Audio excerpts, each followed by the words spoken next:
Good morning, geometry. It's Miss Nelson, and it's happy Monday, April the 13th. We're back at it, and I just want to say you guys are doing a great job. You're doing awesome, and I just wanted to give you a quick video and show you what you're going to do for your homework that is due by midnight tonight. So pay close attention if you want to get all the points, because I'm going to walk you through the 2 pages that you have to do. It's only, let's see, 4 or 5.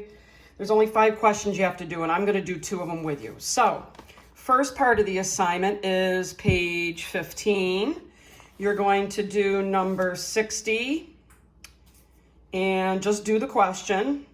You're going to do question 61, but you have to explain, because it says right there, you have to explain why they're parallel. So think about corresponding angles. Think about maybe alternate interior angles. You also have to do question number 62, and it does say which pair of segments does not. So I underline the word not. You have to do, and then you have to do number 63.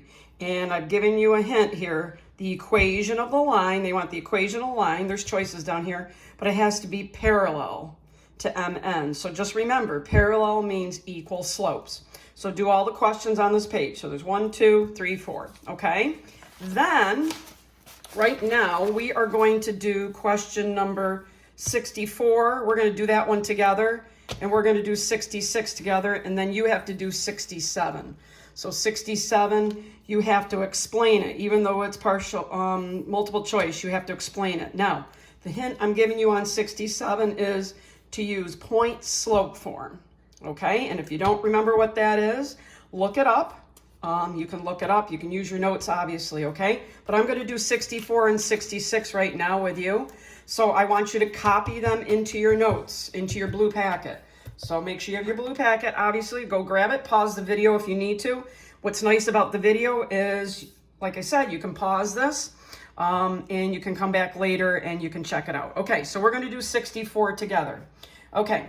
So it wants the perpendicular bisector.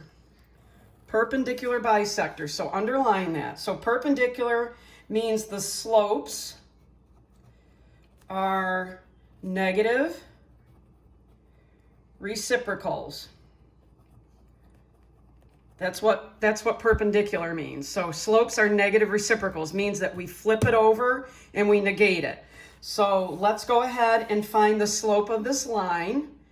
And we want to be perpendicular, we want to be a 90-degree angle. So they want an equation that not only makes a 90, but also goes straight down through the middle. Bisector means that we've got to find the midpoint. So this means find midpoint. Okay, so I should see this on your paper when you submit it, okay? Find the midpoint. Okay, here we go. Let's do the slope first. So we're going to start up here. I'm going to count down 1, 2, 3, 4. So that's -4. Slope is -4 because I went down 1, 2, 3, 4 over 1, 2. So over 2. So that looks like -4 over 2 is going to be -2. So if I want to be perpendicular, remember that's the symbol for perpendicular, the upside down T. If I want to be a 90-degree angle, I'd have to flip this over. So that would be 2 over 1. So if I flip it, it'd be 1/2. But then I have to negate it. So if it's already negative, it becomes a positive. So the slope, this is the slope that I need, slope. Okay? All right. Midpoint. So we need that. Midpoint. So if I take this, and if the total distance is 1, 2, 3, 4, 5, 6, 7, 8, so if I just go down half or go here, and over 2, actually, this one, the midpoint is right there at the origin, so the midpoint is 0, 0. So point slope form, hint, hint, you're going to need point slope form over there. Point slope form is going to be y minus 0 equals 1/2 x minus 0. That's point slope right there. So you're going to use this point slope form. Remember, you take the opposite of it. You're going to use that over here when you do 67. So let's simplify this. Y minus 0 is y.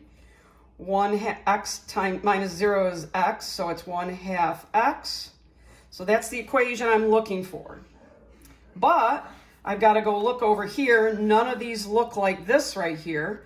So if I have basically, I want to figure out, I'm just going to start at the bottom. If I get this into y equals mx plus b form, it would be add x,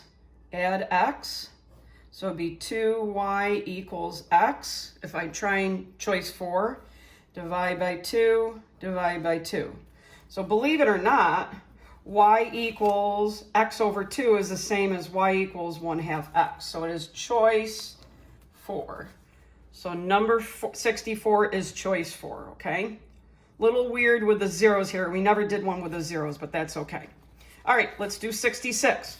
Oh, by the way, just to make sure you're paying attention, my coffee mug for today, see how it's sort of, there's my coffee in there. I got to have my morning coffee. You can't really read the writing, right? It's sort of blurry, but I'm gonna, at some point today, before this video ends, I'm gonna show you my magic mug will reveal something nerdy. So I'll come back to that, but that's my mug. Okay, just to see if you're paying attention. You know how I am. Okay, number 66. So they want the equation of the perpendicular bisector. So bisector means midpoint. So let's do the midpoint. So midpoint is, we take the two x's and we add them. So negative 11 plus 5 divided by 2. And then the y's, you add the y's. 5 plus negative 7 divided by 2. So the midpoint would be, that would be negative 6 divided by 2 is negative 3. 5 plus negative 7 is negative 2 divided by 2 is negative 1. So I want the point slope form that has a opposite. So first of all, before we do that, so we need that for the bisector, but we need perpendiculars. So let's find the slope.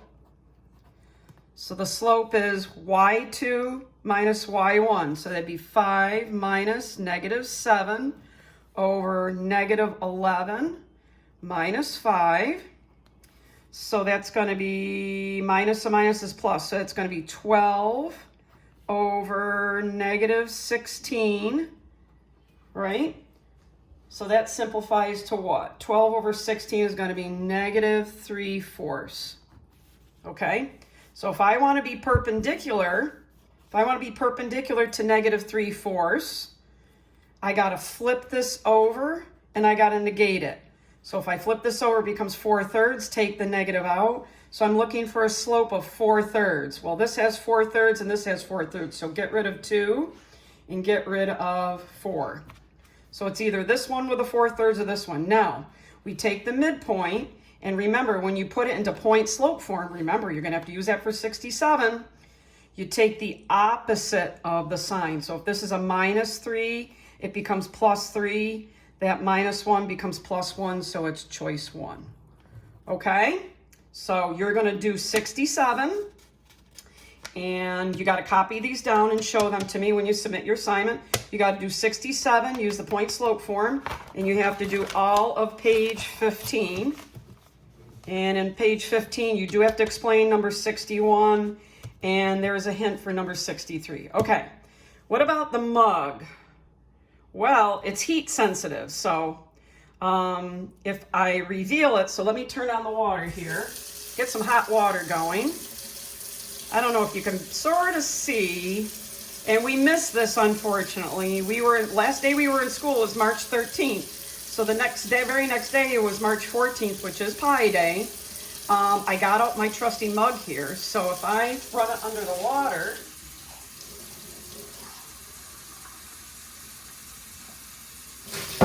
so hang on, I'm getting my water.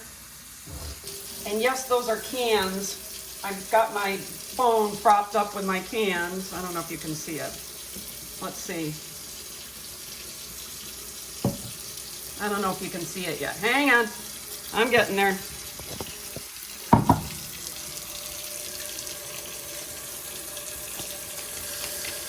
There's the reveal.